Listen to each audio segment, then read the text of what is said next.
চারপাশে খুব সুন্দর করে সাজানো, লাল নীল বেলুনের ছড়াছড়ি চারিদিকে। আয়াত নিশ্চুপে দাঁড়িয়ে আছে এক কোণে। কোনো কথা ছাড়াই হুট করে আয়ান হাত ধরে টেনে নিয়ে যায় বেলকনিতে। আয়াত বেশ চমকে ওঠে। আয়ান খুব রাগী চোখে আয়াতের দিকে তাকিয়ে একটানে শাড়ি খুলে নিজের খুব কাছে নিয়ে আসে। দাঁতে দাঁত চেপে বলতে লাগে, রূপের খুব বাহার তাই না? শাড়ি পরেছ ছেলেদের নিজের প্রতি আকর্ষিত করতে তাই না? এত সুন্দর করে সেজেছ যেন দূর থেকেও সবাই দেখে, সেই জন্য তাই না? এই বাহার, এই শখ আমি বের করছি। আয়াত ভয়ে অবাক চোখে তাকিয়ে আছে আয়নের দিকে। আয়ান খুব জোরে আয়াতের হাত চেপে ধরে পিছনে নিয়ে। হাতে থাকা কাচের চুড়ি ভেঙে কোমরে কিছু আঁচড় লেগে কেটে যায়। হাত থেকে হালকা রক্ত ঝরতে থাকে। সেদিকে আয়নের কোনো খেয়াল নেই। ব্যথায় চোখ থেকে পানি পড়ছে আয়াতের। কাপা কাপা গলায় কান্না জড়ানো কণ্ঠে বলে, প্লিজ হাত ছাড়ুন, আমার লাগছে। এখন লাগছে? আর ওই ছেলেগুলো যখন দেখছিল তখন ভালো লাগছিল? আয়ানের কথায় কেঁপে ওঠে। চোখে এত গাঢ় করে কাজল দিয়েছ কেন? ও আচ্ছা, সব ছেলেরা যেন এই মায়াবী চোখে ডুবে থাকে, তাই তো? এই চুল এত সুন্দর করে বেঁধেছ যাতে সবাই তোমার এই রূপ ভালো করে দেখতে পারে। আয়ান পাগলের মতো চোখের কাজল মুছতে লাগে। একপাশে বেঁধে রাখা চুলগুলো খুলে দেওয়ালের সাথে চেপে ধরে গলায় থাকা চেন টেনে ছুঁড়ে ফেলে আয়াতকে ধাক্কা মেরে চলে যায়। আয়াত সাথে সাথে ফ্লোরে বসে পড়ে। আয়াত এত জোরে চেন টান দেয় যে গলায় নখের আঁচড় লেগে যায়। ফুপিয়ে কেঁদে ওঠে আয়াত। ছলছল চোখে ফ্লোরে হাত বুলিয়ে চেন খুঁজে নেয়। আয়নের এমন কাজে যতটা না অবাক হয়েছে তার চেয়ে বেশি ভয় আর লজ্জিত আয়াত। আয়ান আহমেদ বড় বোনের একমাত্র দেবর। অতি সুন্দর, ড্যাশিং, অসম্ভব মুগ্ধকর একজন ছেলে, যার কথা বলার ভঙ্গি হাসি অসম্ভব সুন্দর। সেই সাথে অতি রাগী আর ভীষণ মেজাজি, যার আগে পিছে মেয়েরা ঘুরঘুর করে। নিজের খেয়াল ইচ্ছে মতো চলে। আয়াত খুব সহজ মায়াবী একটি মেয়ে। শাড়ি পরতে খুব ভালোবাসে, কিন্তু শাড়ি পরতে জানে না। আয়াত তেমন পার্টিতে যেতে পছন্দ করে না। আজ বোনের দ্বিতীয় বিবাহবার্ষিকী, তাই এই বাড়িতে আসা। আয়াত বেশি হইচই পছন্দ করে না, তাই চুপচাপ দূরে দাঁড়িয়েছিল। আসার পর থেকে আয়নের সাথে তেমন কোনো কথা হয়নি। এই রাগের কারণে আয়নের সাথে ভয়ে ঠিক করে কথাও বলতে পারে না আয়াত। কিন্তু আয়নের এমন রেগে যাওয়ার কারণ জানা নেই আয়াতের। রেলিং ধরে ধীরে ধীরে উঠে দাঁড়ায় আয়াত। হাতে প্রচুর ব্যথা অনুভব করছে। ফ্লোর থেকে শাড়ি হাতে নিয়ে কাঁদছে। শাড়ি তো ভালো করে পরতে পারে না, কি করে বের হবে এখান থেকে? অনেক চেষ্টা করে শাড়ি পরে চুল এক পাশে নেয়। হঠাৎ অনুভব করে কোমরে জ্বালা করছে। বুঝতে পারল হয়তো আঁচড় লেগেছে। এতক্ষণ পর হাতে ভালো করে চোখ দিল, অনেকটা কেটে গেছে, অনেকটা রক্ত ঝরছে। সাদা ফ্লোরে বেশ দেখতে পাচ্ছে আয়াত নিজের রক্তের ফোঁটা। এখান থেকে যত দ্রুত সম্ভব বাড়ি যেতে হবে, না হয় কেউ দেখে ফেলবে। চোখ মুছে ধীর পায়ে বেলকনি থেকে ভিতরে প্রবেশ করে। বোনের কাছে যাওয়ার জন্য কিছুটা চলার পর হুট করে কেউ মুখ চেপে হালকা পেছন থেকে তুলে একটা রুমে নিয়ে যায়। আয়াত রুমটা দেখে চিনতে পারে এটা আয়নের রুম।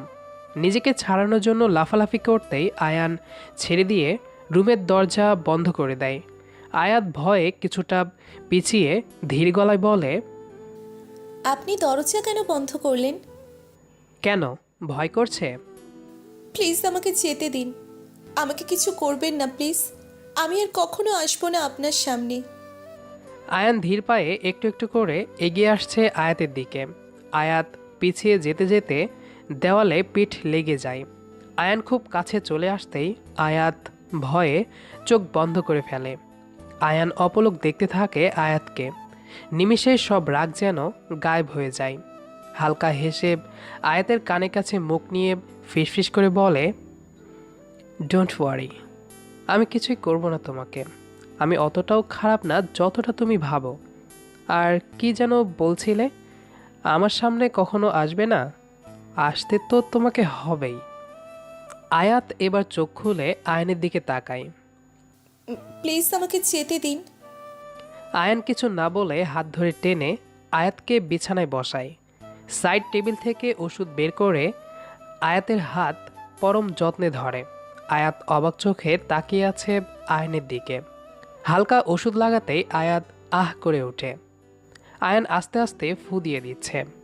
আয়ান আবারও রেগে বলে, তুমি আর কখনো এত সুন্দর করে সেজেগুজে কোনো পার্টিতে যাবে না। শাড়ি তো একদম পরে যাবেই না, কারণ শাড়িতে তোমাকে অসম্ভব মায়াবী, ভয়ঙ্কর সুন্দরী লাগে। চুলগুলো কখনো এইভাবে বাঁধবে না, তাহলে তোমার সৌন্দর্য বেড়ে যায়। আমি চাই না কেউ তোমার এই সৌন্দর্য দেখুক। তুমি জানো ওই ছেলের কত বড় সাহস, বলে নাকি তোমাকে বউ করে পেতে চাই। আমি চাই না কেউ তোমার এই সৌন্দর্য দেখুক। যদি কেউ তোমায় চোখ তুলে দেখে, আমার সহ্য হয় না, খুব রাগ হয় যদি আমি ছাড়া অন্য কেউ তাকায়। সেজন্য তোমার সাথে এমন করেছি। খুব কষ্ট হচ্ছে তোমার, তাই না? কিন্তু আমার কথার বাইরে গেলে এর থেকেও খারাপ হবে, মনে রেখো। আয়াত নিশ্চুপে অবাক দৃষ্টিতে এতক্ষণ আয়নের দিকে চেয়ে আছে। আয়নের বলা কথাগুলো শুনছিল এক মনে অবাক চোখে। সত্যি আয়নকে দেখে বোঝার কোনো উপায় নেই তার এত রাগ, এত জেদ। আয়ান এক হাত ব্যান্ডেজ করে অন্য হাত ধরতে আয়াত ব্যথায় চোখ বন্ধ করে কেঁদে দেয়। আয়ান আলতো করে ওষুধ লাগাতেই অন্য হাতে আয়নের ব্লেজার খামচে ধরে। জানালার পর্দার ফাঁক দিয়ে ঠান্ডা শীতল বাতাস ছুঁয়ে যাচ্ছে দুজনকে। বাতাসে উড়ছে আয়াতের কপাল জুড়ে থাকা চুল। আয়নের চোখে মুখে হালকা ছুঁয়ে যাচ্ছে উড়তে থাকা চুল। আয়নের কেমন যেন ঘোর লেগে যাচ্ছে। ধীরে ধীরে মুখ এগিয়ে নেয় আয়াতের ঠোঁটের দিকে।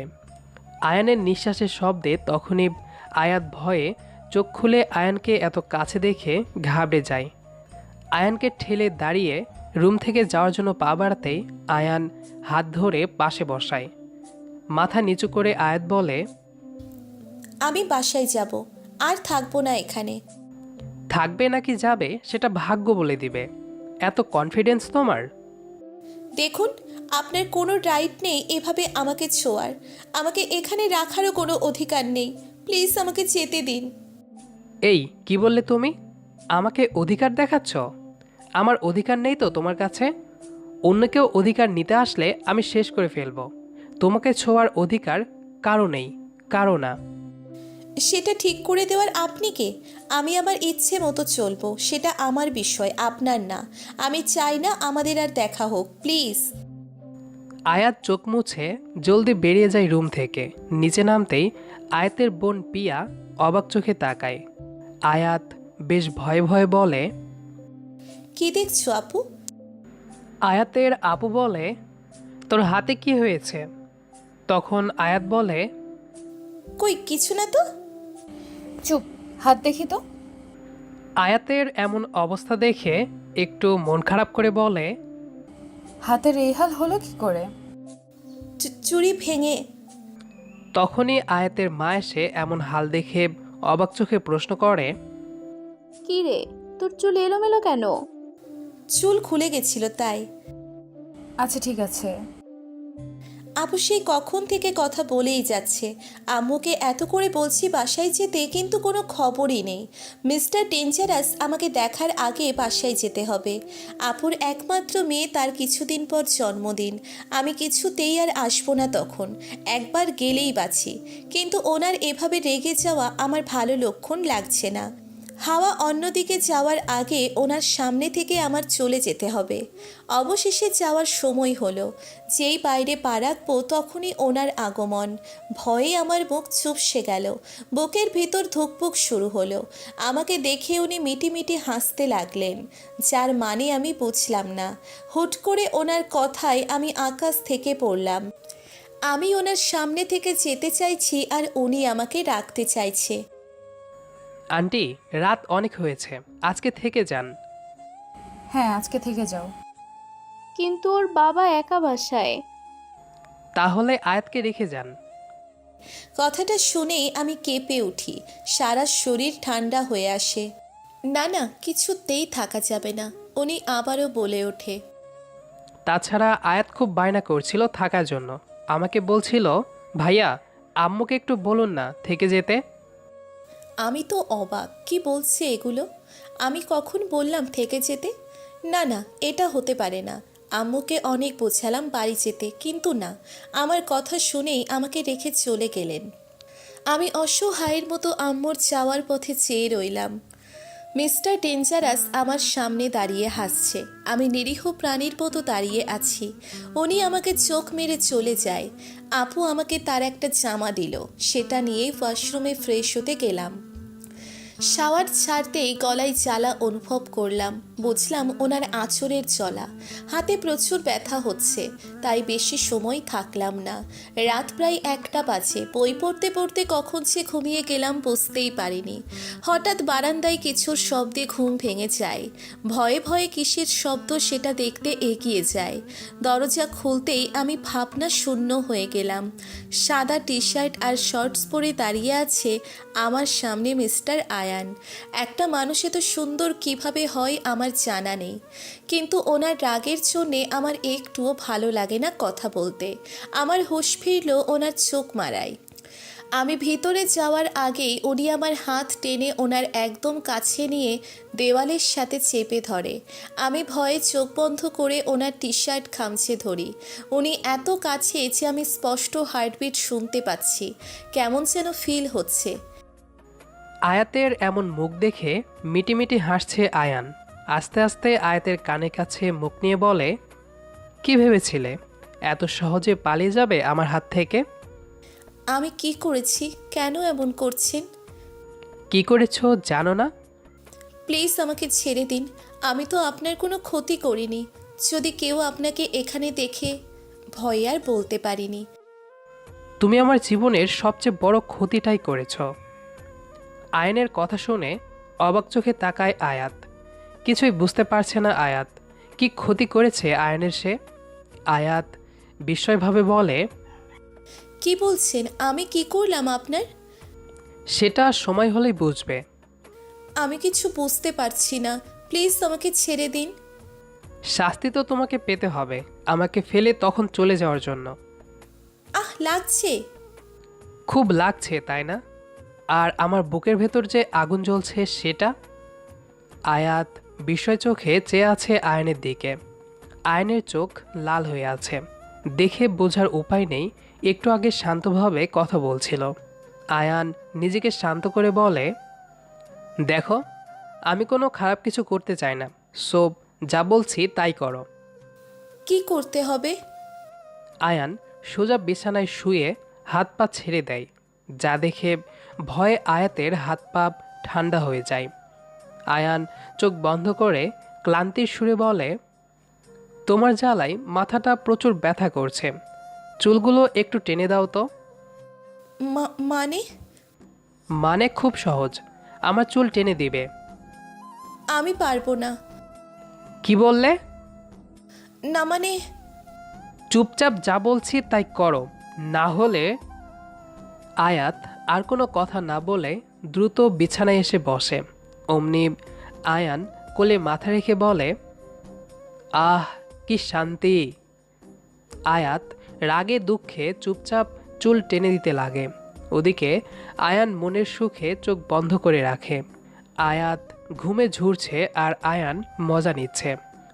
আয়াত ঝুরতে ঝুরতে আয়ানের মুখে ঝুঁকে পড়তেই আয়ান মুচকি হেসে বলে ওঠে, অবলা ছেলে পেয়ে আমার সর্বনাশ করতে চাও? কি যাতা বলছেন? সরুন, অনেক হয়েছে। আর না, আমি ঘুমাবো। তো ঘুমাও না, ধরে রেখেছে কে? বলেই আয়ান কোলবালিশ জড়িয়ে ধরে চোখ বন্ধ করে নেয়। আয়াত বিস্ময় চোখে তাকিয়ে আছে, ভাবছে আয়ান কি এখানে ঘুমাবে? মনে তো হচ্ছে এক চুলও সরবে আজ। আয়াত নিজের মাঝে সাহস জোগানোর চেষ্টা করলো চোখ বন্ধ করে, কিন্তু চোখ খুলে আয়ানের মুখ দেখে সব সাহস চলে যাচ্ছে। আয়ান মিটিমিটি হাসছে আয়াতের এমন মুখ দেখে। হঠাৎ খেয়াল করলো আয়াতের গলায় কিসের আঁচড়। দ্রুত উঠে বসে আয়াতের গলায় হাত দিতেই আয়াত কেঁপে ওঠে। এমন আচমকা ছোঁয়া পেয়ে একটু ভয় পেয়ে যায় আয়াত। আয়ান আঁচড় পাওয়ার জায়গায় হাত বুলিয়ে বলে, কিভাবে হলো এটা? কেন আপনি জানেন না? আয়ান একটু চুপ হয়ে যায়। মনে পড়ে যায় তখন আঁচড় লাগার কথা। আয়ান বিছানা থেকে উঠে কিছু একটা খুঁজতে লাগে। তারপর একটা মলম নিয়ে আসে। আয়াতের গলায় আলতো করে লাগাতেই আয়াত সরে যায়। আয়ান রেগে তাকাতেই আয়াত চুপসে যায় আর বিড়বিড় করে বলে, আঁচড়ও দিবে আবার রাগও দেখাবে। কেন আমি কি মানুষ না? কি বললে তুমি? কই না তো। আমার কথার অবাধ্য হলে এর চেয়েও খারাপ আচরণ দেখতে হবে। এটা ঠিক না মিস্টার আয়ান। আমার উপর আপনার কোনো অধিকার নেই নিজের সীমার মাঝে। আয়াত কথা শেষ করার আগেই আয়ান আয়াতের ওপর শুয়ে ঠোঁটে ঠোঁট মিলিয়ে দেয়। আয়াত ভাবনাশূন্য হয়ে আছে, কি হচ্ছে বুঝতে পারছে না। আয়ানকে সরানোর অনেক চেষ্টা করছে কিন্তু পারছে না। আয়ান আয়াতের দুহাত বিছানায় চেপে ধরে। আয়াত এই হাতির মতো শৈলের সাথে না পারায় শান্ত হয়ে যায়। চোখ থেকে বিন্দু বিন্দু জল গাল বেয়ে পড়ছে। অবশেষে 10 মিনিট পর আয়াতকে ছেড়ে দিয়ে উঠে বসে। আয়াত লজ্জায় আর রাগে কাঁদছে। আয়ান রেগে বলে, অধিকার দেখাচ্ছিলে খুব, তাই না? এখন থেকে বুঝবে অধিকার কাকে বলে। আয়াত আর কিছু বলার আগেই আয়ান চলে যায়। আয়াত বেশ অবাক চোখে তাকিয়ে আছে আয়ানের চলে যাওয়ার পথে। আয়ান চুপ করে বসে আছে বিছানায়। খুব রাগ হচ্ছে আয়াতের ওপর, কিন্তু চোখের সামনে মায়াবী মুখটা ভেসে উঠলে আর রাগ করতে পারে না। নিজের আনমনে হাসল আয়ান। দীর্ঘশ্বাস ফেলে মৃদু হেসে বিছানায় এলিয়ে দেয় নিজেকে। বারবার কানে বেজে ওঠে আয়াতের বলা কথা অধিকার। এই একটা শব্দ বুকের ভেতর ঝড় তুলে দিচ্ছে আয়ানের। কিছুতেই নিজের মনকে শান্ত রাখতে পারছে না সে। ভয় করছে আয়াত যদি দূরে সরে যায় তবে কি আয়াতকে হারিয়ে ফেলবে আয়ান। সকালে মুখোমুখি দাঁড়িয়ে আছে আয়ান আয়াত, দুজনে নিশ্চুপ। আয়ানকে দেখেই বোঝা যাচ্ছে সারা রাত ঘুমায়নি সে। চোখ দুটো লাল হয়ে আছে। সারা রাত এপাশ ওপাশ করে কাটিয়েছে সে। আয়াত ভয়ে ভয়ে একবার আয়ানকে দেখছে তো একবার বাড়ির মেইন গেট।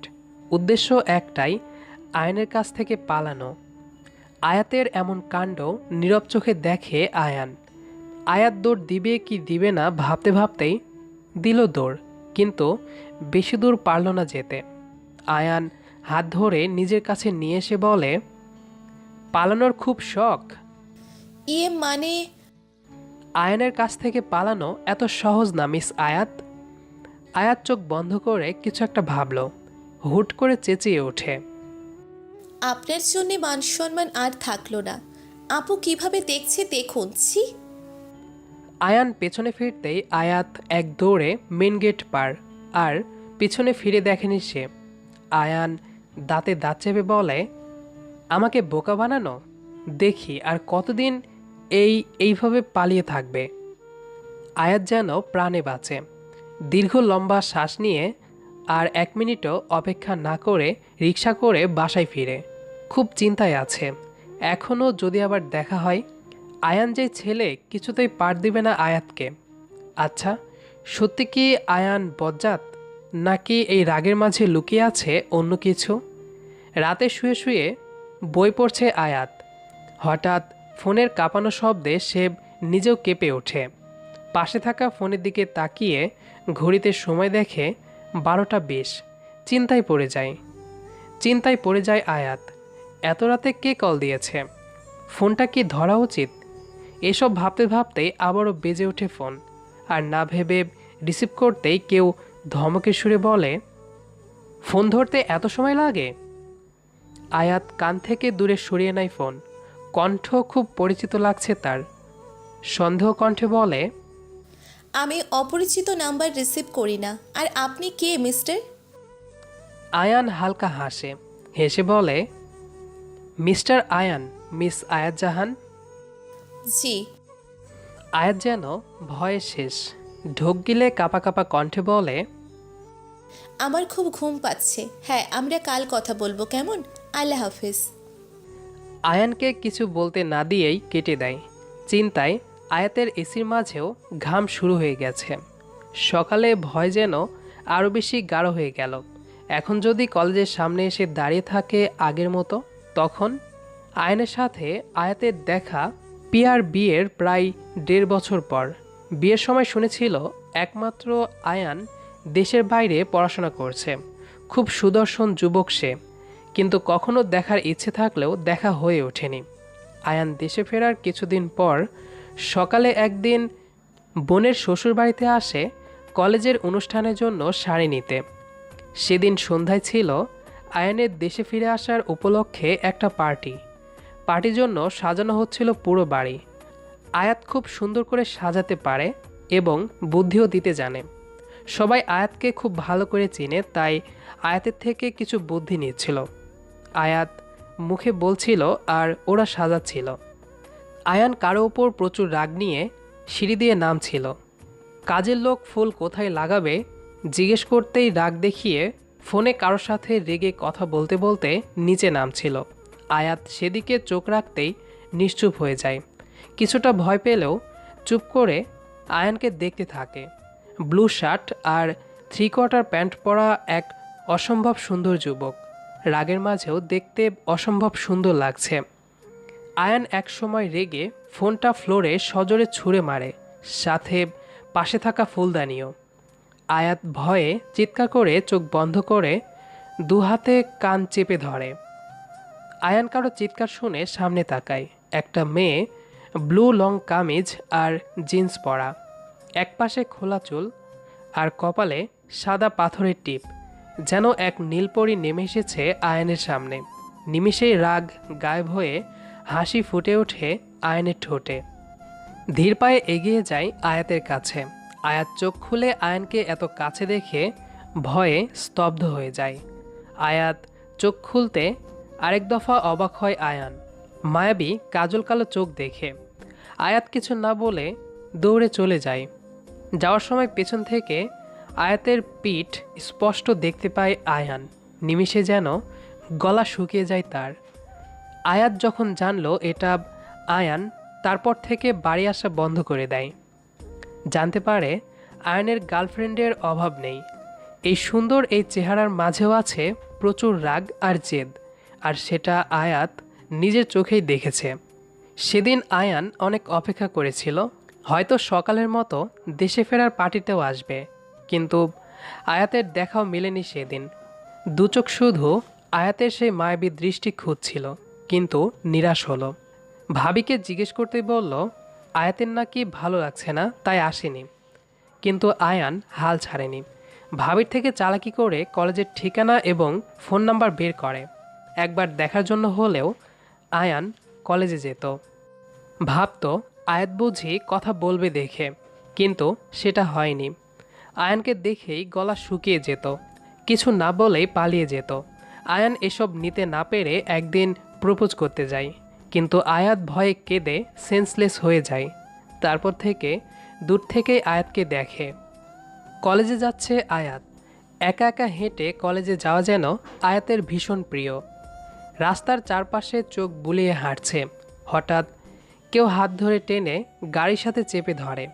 ভয়ে আয়াত চোখ বন্ধ করে নেয়। ধীরে ধীরে চোখ খুলে অবাকের শেষ পর্যায়ে। আয়ান রাগী চোখে দাঁড়িয়ে আছে, চোখগুলো লাল বর্ণ ধারণ করেছে তার। আয়াত যেন প্রাণ হারায় অবস্থা। আয়ান শক্ত করে চেপে ধরে বলে, এত ইগো কিসের তোমার? আমাকে মানুষ মনে হয় না? রাতে কতবার কল দিলাম, ধরনি কেন? আসলে আমি আসলে কি জানো কত কষ্ট হচ্ছিল আমার? সারাটা রাত ঘুমাতে পারিনি আমি। লাগছে, ছাড়ুন আমায় প্লিজ। লাগুক। আয়ান খেয়াল করলো আয়াতের চোখ থেকে পানি ঝরছে। নিমিষেই রাগ উধাও হয়ে যায়। আয়াতকে ছেড়ে দেয়। খুব রাগ হচ্ছে নিজের প্রতি, কেন যে কন্ট্রোল করতে পারে না। লম্বা শ্বাস ফেলে আয়াতের দুগালে হাত রাখতে আয়াত লাফিয়ে ওঠে। আয়ানও কিছুটা চমকে ওঠে এমন লাফানো দেখে। অবাক হয়ে বলে, কি হলো? এমন ব্যাঙের মতো লাফালাফি করছো কেন? আমাকে আপনার ব্যাঙ মনে হয়? তা একটু তো মনে হয়ই। আপনি একটা ফালতু। কি? শুধু তাই না, আপনি একটা অসভ্য ছেলে।